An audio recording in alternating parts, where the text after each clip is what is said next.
இந்த திராவிடம் என்கிற பெரும் சுவர் இந்த தமிழ்நாட்டை காத்து நிற்கிறது. அந்த திராவிடத்தை இடித்து தகர்த்து விட்டால், பெரியாரினுடைய பெயரை குலைத்து விட்டால் தாங்கள் உள்ளே வந்து விடலாம் என்று நினைக்கிறார்கள். அவர்களுக்கு சொல்லுவோம், ஈரோட்டில் இன்றைக்கு தமிழ்நாடு பெற்றிருக்கிற வெற்றி இருக்கிறதே, நம்முடைய தலைவர் முதலமைச்சர் தான் சொன்னார், நாங்களெல்லாம் தலைவர்கள், தலைவர்களுக்கெல்லாம் தலைவர் தந்தை பெரியார் என்றார். எனவே ஈரோட்டில் கிடைத்திருக்கிற வெற்றி திமுக கழகத்திற்கு கிடைத்திருக்கிற வெற்றி மட்டுமல்ல, தந்தை பெரியாருக்கும் கிடைத்திருக்கிற வெற்றி என்பதை நாடு ஓங்கி சொல்ல வேண்டும். இனி எவனாவது பெரியாரை பற்றி திராவிடத்தை பற்றி பேசினால் டெபாசிட்டை கூட பெற முடியாது என்பதை ஈரோட்டு தமிழர்கள் உலகத்தில் இருக்கிற எல்லோருக்கும் உணர்த்தி இருக்கிறார்கள். பொதுவாக நாங்கள் ஆண்டிப்பட்டி என்றால் எம்ஜிஆரின் தொகுதி, ஜெயலலிதாவின் தொகுதி என்றுதான் நினைத்து கொண்டிருந்தோம். இல்லை இல்லை, மகராசர்கள் பலர் வாக்களிக்கிற மகராசர்களின் திமுக கழகத்தின் தொகுதியாக நீங்கள் ஆக்கியிருக்கிறீர்கள். அதற்கும் ஒரு நன்றி. இனி ஆண்டிப்பட்டி என்பது எப்போதும் திமுகவின் தொகுதிதான் என்பதை உறுதி செய்ய வேண்டும். இன்றைக்கு நமக்கு நிதியும் தராத நீதியும் தராத ஒன்றிய அரசை கண்டித்து பேசுவதற்காகத்தான் இந்த பொதுக்கூட்டத்தை தமிழ்நாடு முழுவதும் கழகத்தினுடைய தலைமை ஏற்பாடு செய்திருக்கிறார்கள். ஆனால் இன்றைக்கு எதிர்பாராத ஒரு மகிழ்ச்சியாக ஈரோடு இடைத்தேர்தலிலே கிடைத்திருக்கிற ஒரு வெற்றி விழா கூட்டமாகவும் நான் இந்த கூட்டத்தை பார்க்கிறேன். மிகப்பெரிய வெற்றி. இன்றைக்கு நேற்றைக்கு அல்ல, 2019 நம்முடைய தலைவர் தளபதி அவர்கள் பொறுப்புக்கு வந்ததிலிருந்து இன்று வரை, அது சட்டமன்ற தேர்தலாக இருக்கலாம், நாடாளுமன்ற தேர்தலாக இருக்கலாம், இடைத்தேர்தலாக இருக்கலாம், எந்த தேர்தலாக இருந்தாலும் வெற்றி திமுகவிற்குத்தான் என்கிற நிலை ஏற்பட்டிருக்கிறது. தலைவர் கலைஞர் அவர்களின் மறைவுக்கு பிறகு கழகம் காணாமல் போய்விடும் என்று பலர் கனவு கண்டார்கள். இதற்கு பிறகு திமுக கழகம் இருக்காது என்று நினைத்தார்கள். கலைஞரினுடைய மறைவுக்கு பிறகு மட்டுமல்ல, காலகாலமாக அறிஞர் அண்ணா அவர்கள் மறைந்த பிறகு 69 இனி இந்த நாட்டில் திமுக என்ற ஒரு கட்சியே இருக்காது, யார் ஆட்சி நடத்துவார்கள் என்று நினைத்தார்கள். ஆனால் அண்ணாவின் புகழை, அவரை தாண்டி அந்த ஆட்சியை நடத்தி காட்டி 49 ஆண்டுகள் கழகத்தின் தலைவராக இருந்து தொடர்ந்து 5 முறை முதலமைச்சராக இருந்த நம்முடைய தலைவர் கலைஞர் அவர்கள் அண்ணாவுக்கு பெருமை சேர்த்தார். கலைஞரினுடைய உயரம் கூடுதலாகிறது என்றால் அது அறிஞர் அண்ணாவுக்குத்தான் பெருமை. அதே போல கலைஞர் ஆட்சிக்கு வந்து கலைஞரினுடைய காலம் மறைந்ததற்கு பிறகு இனிமேல் யார் இருக்கிறார்கள்? சிலர் சொன்னார்கள், நாங்கள் எல்லா கட்டத்தையும் ஆராய்ந்து பார்த்து விட்டோம், ஸ்டாலினுக்கு முதலமைச்சராக வாய்ப்பு இல்லை என்று சொன்னார்கள். அப்படி சொன்னவர்களின் கட்டத்தை நாம் ஆராய்ந்து பார்த்தோம், அவர்களுக்கு ஸ்கவுட்டில் வெற்றி பெறுவதற்கு கூட வாய்ப்பு இல்லை. என்ன நடந்தது என்றால் நண்பர்களே, யார் எல்லா கட்டத்தையும் பார்த்தோம், இவர் முதலமைச்சராக வர முடியாது என்று சொன்னாரோ அவரே அடுத்து சொல்ல வேண்டி வந்தது, கருணாநிதி இஸ் பெட்டர் தான் ஸ்டாலின் என்று. ஸ்டாலினை விட கருணாநிதியே மேல் என்று அவர்கள் ஒப்புக்கொள்ளுகிற அளவுக்கு ஆட்சியை நடத்தி கொண்டிருக்கிற நம்முடைய தளபதி எப்படி அண்ணாவின் புகழை கலைஞர் உயர்த்தினாரோ அப்படி கலைஞரின் புகழை இன்றைக்கும் தளபதி தமிழ்நாட்டிலே உயர்த்தி கொண்டிருக்கிறார். இந்த காலகட்டத்திலே தான் வருகிற தேர்தல்கள் அனைத்திலும் நாம் பெற்றுக்கொண்டிருக்கிற வெற்றி. இன்றைக்கு வேடிக்கையாக நான் ஒரு செய்தியை வருகிற போது தொலைக்காட்சியிலே பார்த்தேன். எதிரிகளெல்லாம் போட்டியிடாமல் ஒரு உதிரியை கொண்டு வந்து நிறுத்தியிருந்தார்கள். அந்த உதிரி கட்சியை ஆதரிக்கிற ஒருவரே சொல்லுகிறார், எம்ஜிஆருக்கு பிறகு இவ்வளவு தூரம் பெண்களினுடைய ஆதரவு ஸ்டாலினுக்குத்தான் கிடைத்திருக்கிறது என்கிறார். உண்மைதான். இன்றைக்கு நான் பார்க்கிறேன், தமிழ்நாட்டில் எந்த ஊருக்கு போனாலும் உண்மையாக எம்ஜிஆர் காலங்களிலே இருந்து தேர்தல் காலங்களில் நாம் பார்த்திருக்கிறோம். அப்போதெல்லாம் எப்போது அங்கே எந்த தேர்தல் நடந்தாலும் பெண்களின் வாக்கு குறிப்பாக இலைக்குத்தான் போய்கொண்டிருந்தது. ஆனால் இப்போது ஆண்களை காட்டிலும் பெண்களின் வாக்கு உதயசூரியனுக்குத்தான் என்று உறுதிப்படுத்தப்பட்ட காலம் நம்முடைய காலமாக இருக்கிறது. அப்படித்தான் இன்றைக்கு ஈரோடு தேர்தலிலும் பதிவான வாக்குகள் 1,44,000. அதில் திமுக கழகம் மட்டுமே 1,14,000 வாக்குகளை பெற்று களத்தில் எதிரிகளே இல்லை என்று எழுந்து நின்றிருக்கிறது. ஒரு கட்சி சொல்லி கொண்டிருக்கிறது நாங்கள் தான் 2வது இடம் என்று. என்ன வேடிக்கை தெரியுமா? ஒருவன் ஓடி வந்து கூறுகிறான் நான் ஓட்டப்பந்தயத்திலே 2வது பரிசை பெற்றிருக்கிறேன் என்று. அப்படியா? மொத்தம் எத்தனை பேர் ஓடினார்கள் என்றால் 2 பேர் ஓடினார்கள். ஓடியதே 2 பேர் தான். எனவே 2வதாக வருகிறவன் தான் 2 என்று பெருமை அடித்துக் கொள்ள முடியாது. இப்போதும் சொல்லுகிறேன், இன்றைக்கு ஈரோடு இடைத்தேர்தலில் திமுக கழகத்தை எதிர்த்து நின்ற அந்த உதிரி கட்சி சுயேட்சைகள் உட்பட யாருக்கும் அங்கே கட்டுத்தொகை கூட கிடைக்கவில்லை, டெபாசிட்டே யாருக்கும் கிடைக்கவில்லை என்கிற அளவுக்கு அத்தனை பேரும் எதிர்த்து நின்றவர்கள் எல்லோரும் டெபாசிட்டை இழக்கிற அளவுக்கு இன்றைக்கு ஒரு வெற்றி வந்திருக்கிறது. அந்த வெற்றி செய்தியோடும் அந்த மகிழ்ச்சியோடும் நாம் கூடியிருக்கிறோம். ஆனால் இந்த கூட்டங்களுக்கான அடிப்படை நோக்கம் என்பது எப்படி ஒன்றிய அரசு தமிழ்நாட்டை வஞ்சிக்கிறது, இங்கே இருந்துதான் மிக கூடுதலாக பணத்தை பெற்றுக்கொள்ளுகிறது, ஆனால் நமக்குத்தான் மிக குறைவாக கொடுக்கிறது. அந்த புள்ளி விவரங்களையெல்லாம் நான் கருதுகிறேன் எனக்கு முன்னால் சிவாஜி கிருஷ்ணமூர்த்தி அவர்கள் விரிவாக சொல்லி இருக்கக்கூடும். நான் சிவாஜி கிருஷ்ணமூர்த்தி அவர்களினுடைய உரையை வலை ஒளிகளிலே தான் கேட்டிருக்கிறேன். இன்றைக்கு நேரில் கேட்டு விடலாம் என்று வந்தேன். வலை ஒளிகளிலே கேட்டிருக்கிறேன் என்பதை விட கேட்டு சில நேரங்களில் கொஞ்சம் மிரண்டும் போயிருக்கிறேன். எப்படி இருக்கும் இன்றைக்கு நேரில் கேட்டு விடலாம் என்று வந்தேன். ஆனால் எந்த சிக்கலும் வேண்டாம் என்று கருதினாரோ என்னவோ, நான் வருகிற வரையில் பேசி வந்தவுடனே அவர் தன் உரையை முடித்து கொண்டார். எனவே அவர் என்ன பேசினார் என்கிற செய்திகள் எனக்கு தெரியாது என்கிற காரணத்தால் ஒருவேளை அவர் சொன்ன செய்திகளை நான் மறுபடியும் திரும்ப சொல்லக்கூடும். எப்படியெல்லாம் நம்மிடத்திலே இருந்து பணம் சுரண்டப்படுகிறது, ஆனால் எவ்வளவு குறைவாக நமக்கு தரப்படுகிறது. நிர்மலா சீதாராமன் அவர்கள், மாண்புமிகு ஒன்றிய அரசின் நிதி அமைச்சர் அவர்கள் அறிக்கையிலே வாசிக்கிற போது திரும்ப திரும்ப நம்முடைய முதலமைச்சர் சொல்லியிருக்கிறார், நீங்கள் தமிழ்நாட்டிலிருந்து தான் மிக கூடுதலான பணத்தை பெற்றுக்கொள்ளுகிறீர்கள். ஆனால் அந்த நிதிநிலை அறிக்கையில் தமிழ்நாடு என்று பெயர் சொல்லுவதற்கு கூட உங்களுக்கு கூச்சமாக இருக்கிறதே. நண்பர்களே, ஒன்றை கவனத்திலே வைத்துக் கொள்ள வேண்டும். இந்த பெருங்கூட்டத்திலே கூடியிருக்கிற மக்களுக்கும் நான் சேர்த்து சொல்லுகிறேன், எப்போதும் தமிழகம் என்று சொல்லாதீர்கள், தமிழ்நாடு என்று சொல்லி பழகுங்கள். அதுதான் அறிஞர் அண்ணா அவர்கள் நம் மாநிலத்துக்கு சூட்டிய பெயர். எனவே அந்த தமிழ்நாடு என்கிற பெயரை, இங்கே ஒரு ஆளுநர் இருக்கிறார், நிதிநிலை அறிக்கை படித்தவுடனே அந்த அரங்கத்தை விட்டு அவர் வெளியே போய் விடுவார். அங்கே இருக்கிற நிதிநிலை அறிக்கை எப்படி இருக்கிறது என்றால், பீகாரினுடைய நிதிநிலை அறிக்கையை தில்லியிலே படித்தது போல இருக்கிறது. அதிலே சொல்லப்பட்டிருப்பதெல்லாம் பீகாருக்கான சலுகைகள், தில்லிக்கான சலுகைகள். என்ன காரணம்? 2 இடங்களிலேயும் தேர்தல் நடக்கிறது.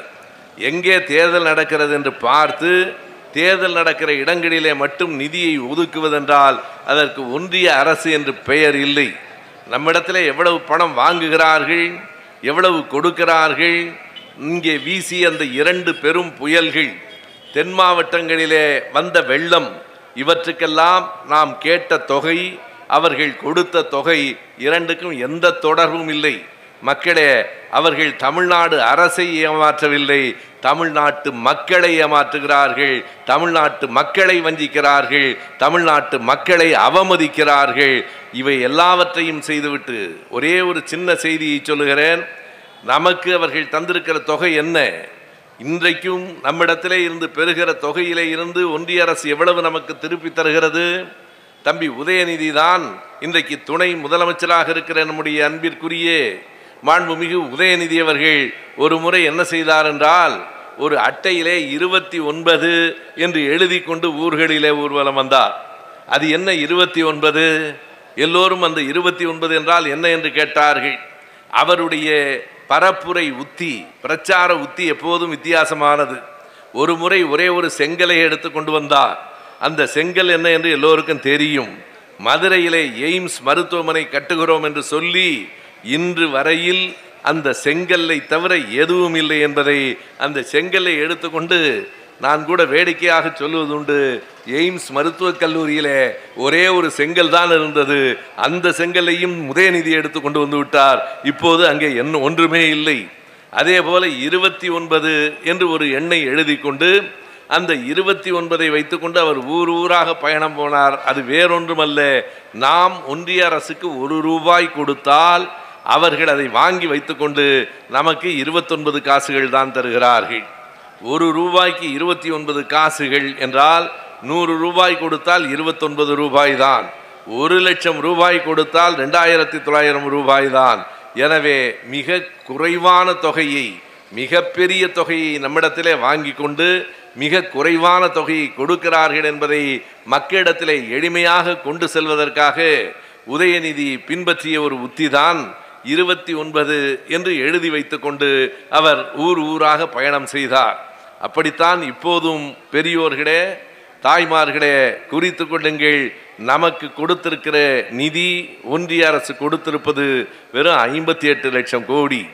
ஆனால் உத்தரப்பிரதேசத்திற்கு கொடுத்திருப்பது 2.55 லட்சம் கோடி. அது எங்கே இருக்கிறது? 255 எங்கே இருக்கிறது?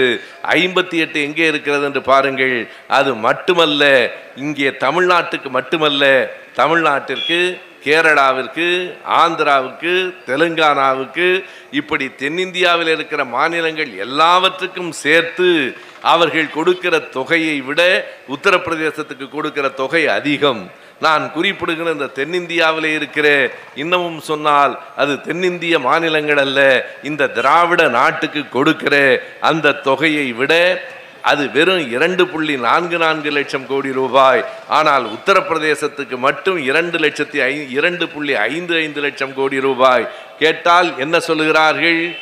எந்த மாநிலம் குறுகி போயிருக்கிறதோ, எந்த மாநிலம் வளர்ச்சி குன்றி இருக்கிறதோ அந்த மாநிலத்துக்கு தானே கொடுக்க முடியும் என்கிறார்கள். அப்படி சொல்லுகிற போதே என்ன புரிகிறது? இந்தியாவிலேயே உத்தரப்பிரதேசம் பின்தங்கி இருக்கிறது, இந்தியாவிலேயே தமிழ்நாடு தான் முன்னேறி இருக்கிறது என்பதை ஒன்றிய அரசே ஒப்புக்கொள்ளுகிறது என்றால் நீங்கள் சொல்லுங்கள், திருப்பி சொல்லுங்கள். ஒன்றிய அரசுக்கு மட்டுமல்ல, பாரதிய ஜனதா கட்சிக்கு சொல்லுங்கள், எல்லா கட்சிகளுக்கும் சொல்லுங்கள். இன்றைக்கு இந்தியாவிலேயே தமிழ்நாடு முன்னேறுகிற மாநிலமாக இருக்கிறது என்று சொன்னால் அதற்கு தமிழ்நாட்டில் நடைபெற்ற அறிஞர் அண்ணா தொடங்கி திமுக கழகத்தின் ஆட்சிதான் அதற்கு காரணம் என்று உரத்து சொல்லுங்கள். இடையிடையிலேயே இந்த அண்ணா திமுக ஆட்சி என்று ஒரு ஆட்சி வராமல் இருக்குமானால் இன்னமும் திமுக கழகத்தினுடைய ஆட்சியிலே தமிழ்நாடு இன்னமும் மேலெழுந்திருக்கும், இன்னமும் பெரிய வெற்றியை கண்டிருக்கும். மக்கள் உணர்கிறார்கள். 1,15,00,000 பெண்களுக்கு ஒவ்வொரு மாதமும் வந்து சேர்கிற உதவி தொகை அல்ல, சலுகை தொகை அல்ல, அது பெண்களுக்கான உரிமை தொகை என்று கொடுக்கப்படுகிறது. ஒரு தாய்க்கு பிள்ளை கொடுப்பது போல, தங்கைக்கு அண்ணன் கொடுப்பது போல தமிழ்நாடு அரசு பெண்களுக்கு கொடுத்து கொண்டிருக்கிற இந்த உதவி தொகை அல்லது உரிமை தொகை ஒரு மிகப்பெரிய தாக்கத்தை ஏற்படுத்தி இருக்கிறது. எண்ணி பாருங்கள். இன்றைக்கு இந்தியாவில் இருக்கிற பிற மாநிலங்கள் மட்டுமல்ல, உலக நாடுகளே கூட தமிழ்நாட்டிலே வழங்கப்படுகிற இந்த காலை உணவு திட்டத்தை பின்பற்ற வேண்டும் என்று இந்தியாவில் இருக்கிற பிற 1-2 மாநிலங்கள் அல்ல, கனடா என்கிற நாட்டிலே கூட இனிமேல் பிள்ளைகளுக்கு காலை உணவு திட்டம் வழங்க வேண்டும் என்று முடிவெடுத்திருக்கிறார்கள் என்றால் இந்த உலகத்துக்கு வழிகாட்டியாக தமிழ்நாடு அரசை நடத்தி கொண்டிருக்கிற தளபதிக்கு நன்றி சொல்லுவதற்காகவும் கூட இந்த கூட்டம் என்று குறிப்பிட வேண்டும். நான் 24 தேர்தல் பரப்புரைகளிலே பயணப்பட்டு கொண்டிருந்த போது ஒரு கிராமத்தில் ஒரு அம்மாவை பார்த்து கேட்கிறேன், உங்களுக்கு மாதா மாதம் இந்த 1000 ரூபாய் வருகிறதா? 1,15,00,000 பேருக்கு இப்போது வருகிறது. இன்னும் கூடுதலாக மிக விரைவில் மேலும் 1 கோடி பேருக்காவது, குறைந்தது 2 கோடி பேருக்கு தமிழ்நாட்டிலே பெண்களுக்கு அந்த உரிமை தொகையை கொடுக்க வேண்டும் என்கிற திட்டம் தமிழ்நாடு அரசில் இருக்கிறது. அதை முதலமைச்சரே சொல்லியிருக்கிறார்.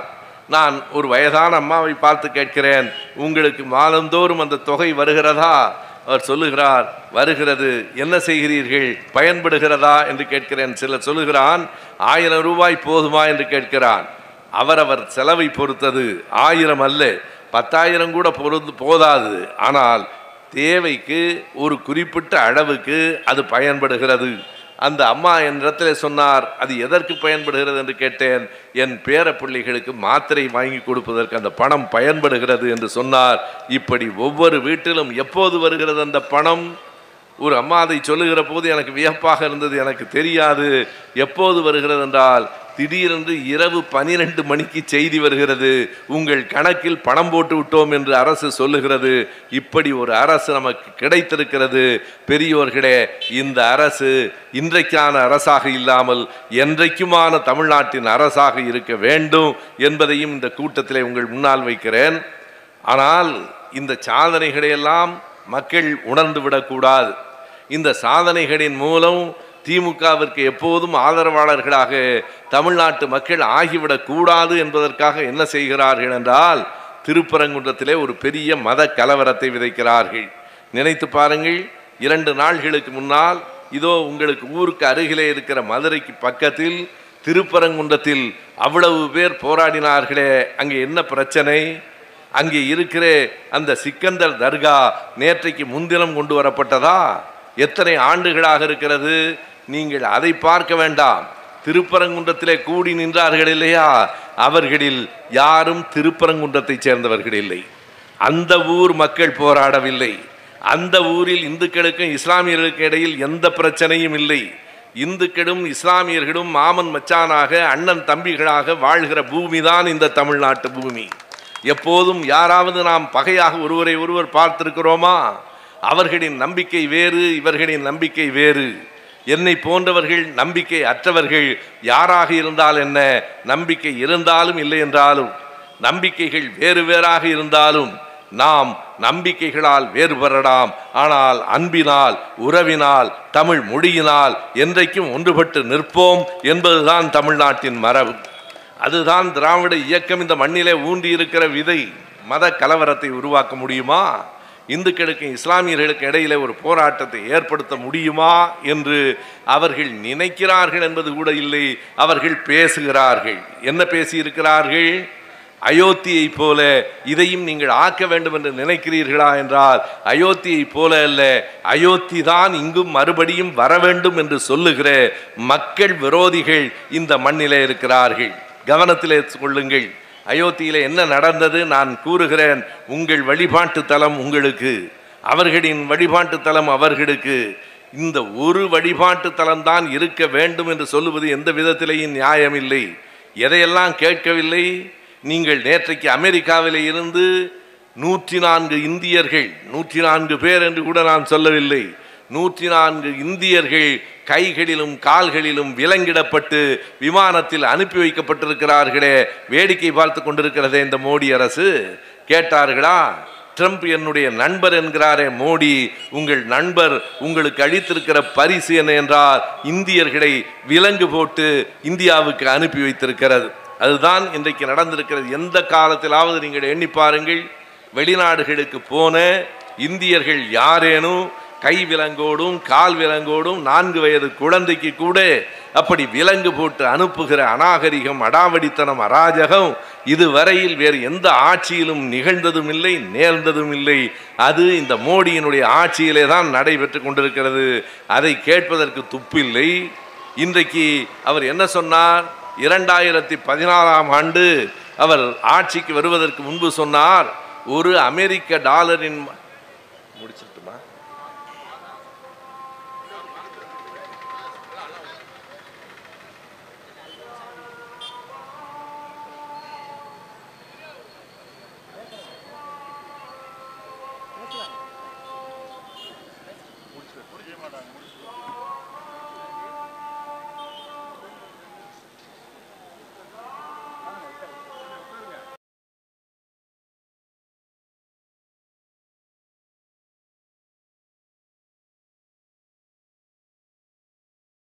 மட்டுமல்ல, கிறிஸ்தவர்கள் இந்துக்கள் யாராக இருந்தாலும் எல்லோருடைய உணர்வுகளையும் மதிக்கிற மேடை இந்த மேடை என்பதற்காகத்தான் அதை நாம் சொல்லுகிறோம்.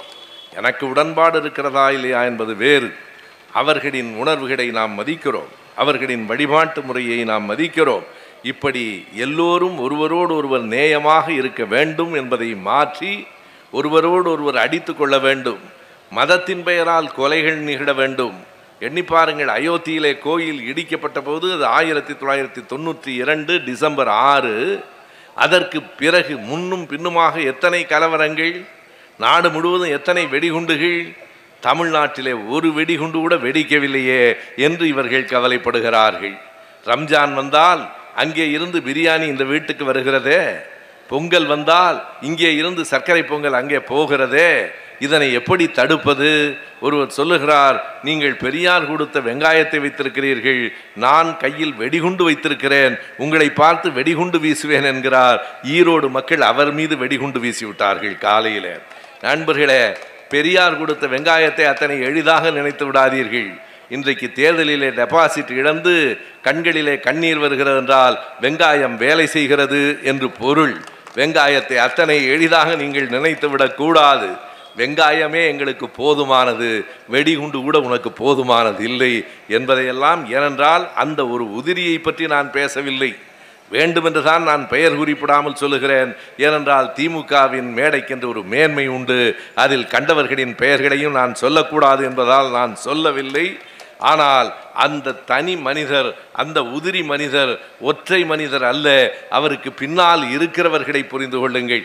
அவர் யார் மூலமாக? அவர் சொல்கிறார், இவர்கள் ஈரோட்டிலே மக்களுக்கு பணம் கொடுத்து வாக்குகளை பெற்றார்கள் என்று. நாங்கள் பணம் கொடுக்கவில்லை என்கிறார். உண்மைதான், அவர் பணம் கொடுப்பதில்லை. வருகிற பணத்தை எல்லாம் அவரே வைத்துக் கொள்ளுகிறாரே தவிர கோடான கோடி பணத்தை அவரே வைத்துக் கொண்டிருக்கிறார். அவர் கட்சிக்காரருக்கு கூட கொடுப்பதில்லை, வேட்பாளருக்கு கூட கொடுப்பதில்லை. எனவே தோற்று போனதற்கு பிறகு இப்படி ஒரு காரணத்தை சொல்லுகிறார். அவருக்கு பின்னாலே நிற்கிறவர்கள் யார்?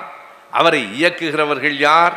இன்றைக்கு அவர்களே நொந்து போய், நாம் எல்லோரும் அறிந்த அண்ணாமலை சொல்லுகிறார், இருந்தாலும் அவர் கொஞ்சம் ஓவரா பேசிட்டார். எப்போது புரிகிறது? டெபாசிட் இழந்த பிறகுதான் உங்களுக்கு புரிகிறது. தேர்தல் வந்த போதே எங்களுக்கு புரிந்தது. எனவே இப்படிப்பட்டவர்களை வைத்துக்கொண்டு முன்னாலே சிலரை நிறுத்தி கொண்டு ஏன் திராவிட சுவரை அவர்கள் இடிக்காமல் ஆள் வைத்து கைக்கூலிகளை வைத்து இடிக்க பார்க்கிறார்கள் என்றால், அவர்கள் இடித்தால் அந்த பூணூல் வெளியே தெரியும், அவர்கள் இடித்தால் தமிழ்நாட்டுக்கு அடையாளம் தெரியும், காலகாலமாக இந்த மண்ணிலே வளர்த்து வைக்கப்பட்டிருக்கிற உணர்வு வெளிப்படும். எனவே அவர்கள் நேரடியாக வராமல் கைக்கூலிகளை முன்னால் கொண்டு வந்து நிறுத்துகிறார்கள். அவர்களுக்கு சொல்லுவோம், நீங்கள் வந்தாலும் சரி, உங்கள் கைக்கூலிகள் வந்தாலும் சரி, இன்னும் எத்தனை படை வந்தாலும் சரி, இந்த மண்ணை விட்டு திராவிட இயக்கத்தையும் திமுக கழகத்தையும் உங்களால் ஒரு நாளும் அசைத்து விட முடியாது. எனவேதான் பல்வேறு வகைகளிலே அந்த பெயரை சொல்லி தொலைய வேண்டாம் என்பதற்காகத்தான் நான் பேசிக் கொண்டிருக்கிறேன். அந்த பெரியவர் அதையும் சொல்லி விடுங்கள் என்கிறார். அவருக்கு இருக்கிற கோபம் எனக்கு புரிகிறது. அவரை விட கூடுதலாக எனக்கு கோபம் இருக்கிறது. இருந்தாலும் கூட அவருக்கு பதில் சொல்லுவதற்கு நான் பொருத்தமானவர் இல்லை. நம்முடைய சிவாஜி கிருஷ்ணமூர்த்தியை விட்டால் சரியாக அவனுக்கு புரிகிற மாதிரியாக அவர்களின் மொழியிலேயே அவர் விடை சொல்லுவார். சில நேரங்களில் யாருக்கு எந்த மொழி புரியுமோ அந்த மொழியிலே தான் பேச வேண்டியிருக்கிறது. அப்படி நம்மை ஆளாக்கி விடுகிறார்கள். நண்பர்களே, நாம் பேச வந்த செய்தியெல்லாம் 2014ஆம் ஆண்டு ஆட்சிக்கு வருவதற்கு முன்பு மோடி என்ன சொன்னார்? ஒரு அமெரிக்க டாலரினுடைய மதிப்பு இங்கே இந்தியாவிலே 62 ரூபாயாக இருந்தது. ஒரு டாலருக்கு 62 ரூபாய் கொடுக்கிறோமே. ஆம், நீங்கள் 6200 ரூபாய் கொடுத்தால்தான் அவன் 100 டாலரை தருவான். 100 டாலர் வாங்குவதற்கு நாம் 6200 ரூபாய் கொடுக்க வேண்டும். எப்போது? 2014இல் மோடி பொங்கி எழுந்தார். எப்படி இப்படியெல்லாம் இந்த நாட்டினுடைய பொருளாதாரம் தாழ்ந்து கிடக்கிறது பாருங்கள். இல்லை இல்லை, நான் என்ன செய்வேன் என்றால், நான் ஆட்சிக்கு வந்தால் 1 டாலர் 1 ரூபாய் மதிப்புக்கு கொண்டு வருவேன் என்றார். ஆனால் இன்னைக்கு என்ன நிலைமை? அன்றைக்கு 62ஆக இருந்தது, இன்றைக்கு 1 டாலர் மதிப்பு 85 ரூபாய் 57 காசாக உயர்ந்திருக்கிறது. இந்தியாவின் பொருளாதாரம் தாழ்ந்து கிடக்கிறது. திருப்பரங்குன்றத்திலே கூடி நின்று நாங்கள் இந்துக்கள் என்று சொல்லுகிறீர்களே, திராவிட முன்னேற்ற கழகத்திலே கடவுள் நம்பிக்கை உடையவர்களும் உண்டு, இல்லாதவர்களும் உண்டு, பல்வேறு மதத்தை சார்ந்தவர்களும் உண்டு. எங்களைப் போல திராவிடர் கழகத்தை போல கடவுள் நம்பிக்கை அற்ற கட்சி என்று திமுகவை சொல்ல முடியாது. ஆனால் உங்களைப் போல மதத்தை வைத்து அரசியல் நடத்துகிற கட்சியும் இல்லை. எதற்காக குறிப்பிடுகிறேன் என்று சொன்னால், நண்பர்களே, நீங்கள் எண்ணி பார்க்க வேண்டும். மதத்துக்கு செய்ய வேண்டியவைகளை திமுக கழகம் செய்யாமல் இருக்கிறதா? இன்றைக்கு இருக்கிற அமைச்சர் சேகர்பாபு அவர்கள் அறநிலையத்துறையிலே தொடர்ந்து செயல்பட்டு 7297 கோடி ரூபாய் கோயில் நிலத்தை மீட்டு கொடுத்திருப்பது திமுக கழக அரசு தான். கோயிலுக்கு சொந்தமான நிலங்கள், பல ஆயிரம் கோடி ரூபாய் மதிப்புள்ள நிலங்கள் எங்கோ யாரிடமோ இருந்தன. அவற்றையெல்லாம் மீட்டு கொடுத்த அரசு தளபதியின் அரசு, திமுக கழகத்தின் அரசு. தனிப்பட்ட முறையில் நான் அமைச்சர் சேகர்பாபுவோடு வேடிக்கையாக சொல்லுவது உண்டு. ஆட்சிக்கு வருவதற்கு முன்பு ஒரு முறை நான் விமான நிலையத்தில் நின்று கொண்டிருக்கிறேன். அப்போது அமைச்சர் சேகர்பாபு அவர்களும் அவருடைய நண்பர்களும் அந்த சபரிமலைக்கு போகிற காவி வேட்டியோடு வந்து கொண்டிருக்கிறார்கள். எங்கே போகிறீர்கள் என்று கேட்டேன். நாங்கள் சபரிமலைக்கு போகிறோம் என்றார். அடுத்து என்னை பார்த்து கேட்டார், நீங்கள் எங்கே போகிறீர்கள் என்றார். இப்படியெல்லாம் கோயிலுக்கு போகக்கூடாது என்று சொல்லுவதற்காக போகிறேன் என்றேன். அப்படி தனிப்பட்ட முறையில் வேடிக்கையாக பேசிக்கொள்வது உண்டு என்றாலும் அது அவரவர் நம்பிக்கை. வேண்டுமென்றே நீங்கள் எண்ணி பாருங்கள், திருப்பரங்குன்றத்தில் அங்கே இருக்கிற மக்களின் முகமே இல்லை. வேறு வேறு ஊர்களிலிருந்து ஆட்களை கூட்டி வந்து வேண்டுமென்றே ஒரு ஆர்ப்பாட்டத்தை நடத்துகிறார்கள் என்றால் முருகனுக்காக நடத்தவில்லை. முருகனுக்கு பாரத் மாதா கி ஜெய் என்றால் புரியுமா? எண்ணி பாருங்கள். நீங்கள் முருகனை தமிழ் கடவுள் என்கிறார்கள். தமிழ் கடவுளுக்கு என்னடா பாரத் மாதா கி ஜெயும் பக்கோடா பஜ்ஜியும்? அவனுக்கு முருகனுக்கே புரியாத மொழியில் ஏன் பேசுகிறாய்? அந்த பாரத் மாதா கி ஜெய் என்றவர்கள் கத்துகிற போது திடீரென்று அவர்களுக்கு ஏதோ உடல்நலம் இல்லையோ என்று நமக்கு தோன்றும். கத்துகிற போது இயல்பாக அவர்கள் முழக்கமிடுவதில்லை. அது ஏதோ ஒரு திடீரென்று ஒரு உடலில் வலிப்பு நோய் வந்து விட்டது போல கத்தம் போட்டு முருகனுக்கே புரியாத மொழியில் முருகனையே மிரட்டுகிற மாதிரி அவர்கள் கூடியிருப்பது முருகனுக்காக அல்ல, இந்து மதத்துக்காக அல்ல, பக்திக்காக அல்ல. இன்றைக்கு ஒழுங்காக நாட்டில் நடந்து கொண்டிருக்கிற திமுக ஆட்சிக்கு ஏதேனும் ஒரு இடையூறு ஏற்படுத்த வேண்டும் என்பதற்காகத்தான். ஆனால் நம்முடைய தளபதி மிக எளிமையாக இவர்களை இடக்கையால் புறந்தள்ளிவிட்டு தொடர்ந்து நடந்து கொண்டிருக்கிறார். இங்கே வந்து பெரியவர் ஒருவர் பெயரை சொல்லுங்கள் என்றாரே, அந்த பெயரை சொல்லி நிருபர்கள் நம்முடைய மாண்புமிகு துணை முதலமைச்சரிடத்திலே ஒரு கேள்வி கேட்டார்கள். அவர் இப்படியெல்லாம் பேசுகிறாரே என்று கேட்டார்கள். அதற்கு அவர் சொன்ன விடையை நீங்கள் தொலைக்காட்சிகளிலே பார்த்திருப்பீர்கள். அங்கே இருந்து வந்து இப்படியெல்லாம் ஒருவர் பேசுகிறார், பெரியாரை பற்றியெல்லாம் பேசுகிறார், உங்கள் பதில் என்ன என்று கேட்டபோது நம்முடைய துணை முதலமைச்சர் ஒரே ஒரு சொல்தான் சொன்னார், நான் அவருக்கெல்லாம் பதில் சொல்வதில்லை. அவ்வளவுதான் அவர் சொன்ன பதில். உண்மையாக துணை முதலமைச்சரின் தகுதிக்கு அவரை பற்றி பேசி கொண்டிருக்க கூடாது என்பதுதான் சரி. எனவே இவர்கள் ஏதேனும் ஒரு சிக்கலை கொண்டு வந்து நிறுத்தி எப்படியாவது திமுக கழக ஆட்சிக்கு இடையூறு செய்துவிட முடியுமா என்று பார்க்கிறார்கள். நமக்கு 3 விதமான எதிரிகள் இருக்கிறார்கள், கவனத்தில் கொள்ளுங்கள்.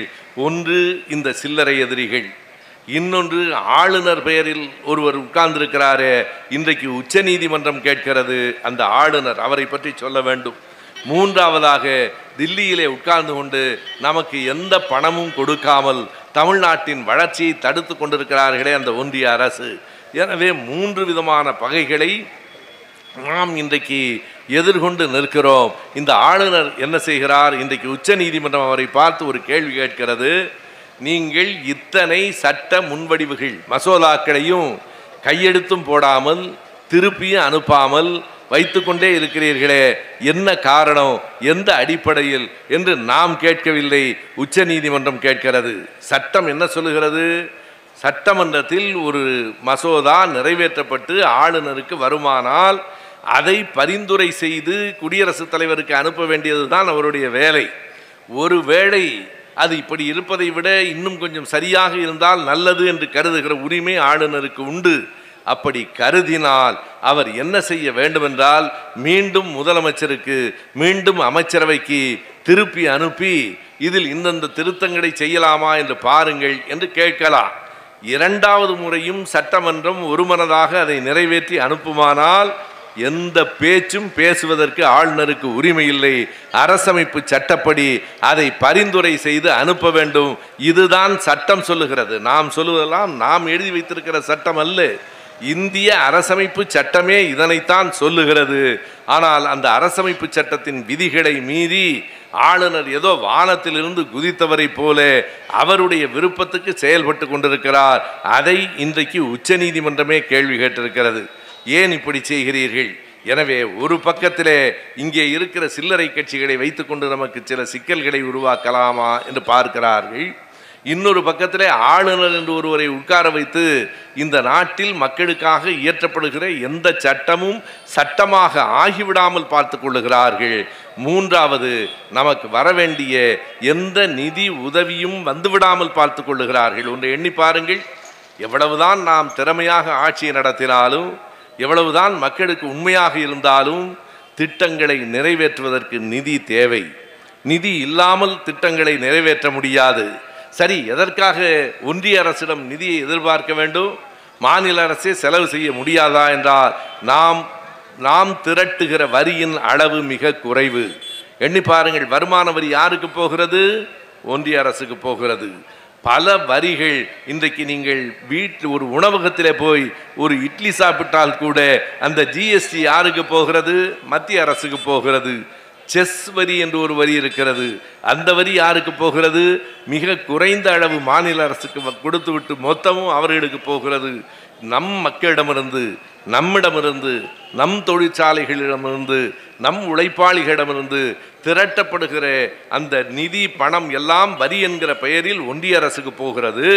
ஒன்றிய அரசு என்ன செய்கிறது?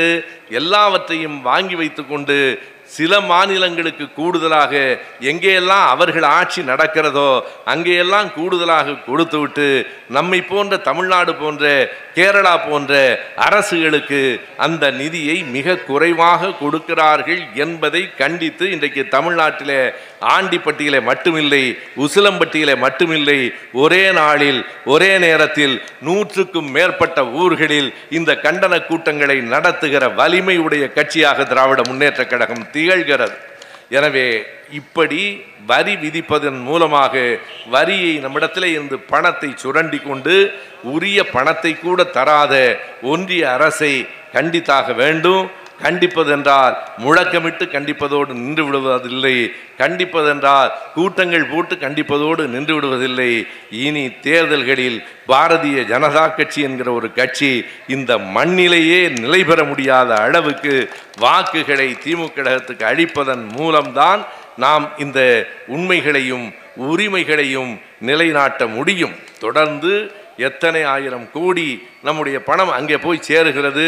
நாம் என்ன சொல்லுகிறோம் என்றால், வேண்டாம், நீ உன் வேலையை பார், நாங்கள் நிதியை திரட்டி நாங்கள் வரி வசூல் செய்து நாங்களே செலவு செய்து கொள்கிறோம், உன்னுடைய பணத்தை விட மிகச் சரியாக அந்த பணத்தை நம்மாலே செலவழிக்க முடியும் என்று நாம் சொல்லுகிறோம். பணத்தை நம்மிடத்திலே இருந்து பெற்றுக்கொள்ளுகிறார்கள்.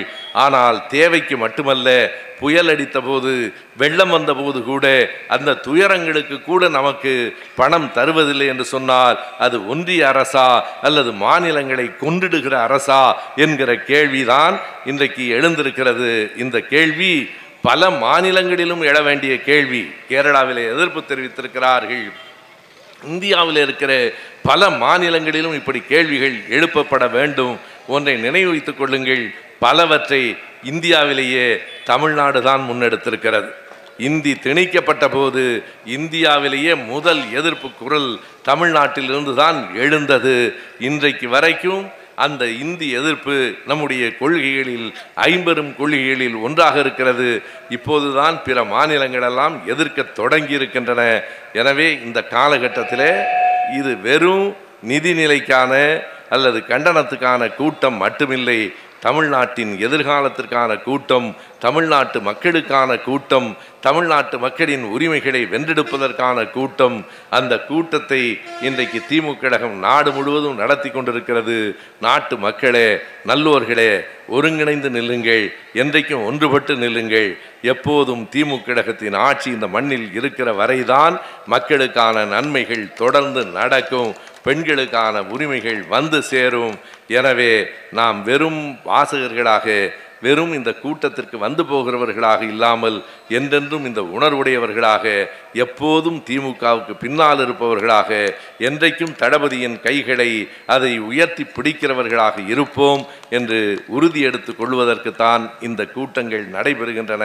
இந்த கூட்டத்தில் வந்து நின்று உங்களை எல்லாம் சந்தித்து பேசுகிற நல்ல வாய்ப்பினை தந்திருக்கிற மாவட்ட செயலாளர், திமுக கழகத்தின் தலைமை கழகம் உள்ளிட்ட அனைவருக்கும் மீண்டும் ஒரு முறை நன்றி சொல்லி விடைபெறுகிறேன். நன்றி, வணக்கம்.